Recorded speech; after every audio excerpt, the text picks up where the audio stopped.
Thank you, Chair Zell and Ranking Member, for holding today's hearing today. I appreciate it very much. Automation is going to play an increasingly important role in both commercial, maritime, and in Coast Guard operations. Coast Guard UAVs, engine automation, use of uncrewed vessels, and the better collection and use of data will expand the reach of the service. However, new technology comes with increased costs, and to be most effective, the Coast Guard should adopt technology that supports its missions and lightens the load for service members.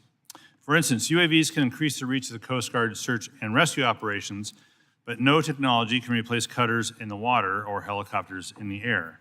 Technology must supplement and not supplant the work of service members. Technology in the commercial maritime industry presents great opportunities, including lowering emissions and improving safety, but we need rules to govern the use of those new technologies.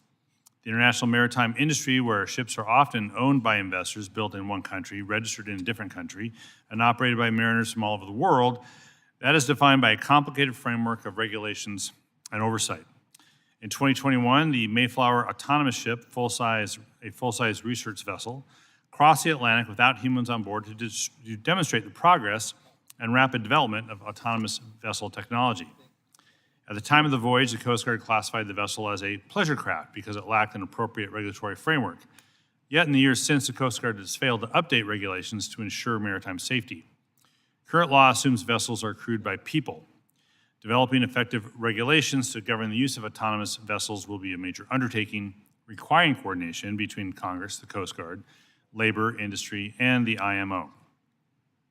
We also have to consider the automation's impact on maritime jobs. Maintaining strong middle-class jobs associated with the maritime industry is integral to maintaining safety and security at sea and in ports. When something goes wrong, I take comfort in knowing there are capable captains, engineers, and longshore workers ready to respond. The development of new vessels is an opportunity as well to incorporate low and zero carbon emission technologies into vessel design. Many vessels in use today use bunker fuel, which emit gas and pollutants linked to climate change and respiratory disease. I'm very pleased in my home state. As an example, we're in the process of building a fleet of hybrid electric ferries. Our state ferry system is the largest in the U.S. and the biggest contributor of greenhouse gases among all Washington state agencies. This transition to hybrid electric ferries will greatly reduce pollution in the Puget Sound. The rest of the world is moving in the same direction. I believe that with targeted investments, U.S. carriers, ports, and shipyards lead the way. So at their best, new technologies increase safety and efficiency, reduce emissions, and create better opportunities for workers. At their worst, new technologies introduce security vulnerabilities, decrease safety, increase the risk of accidents, and displace workers. I look forward to hearing from our witnesses on how we can ensure a smooth and safe transition to new maritime technologies.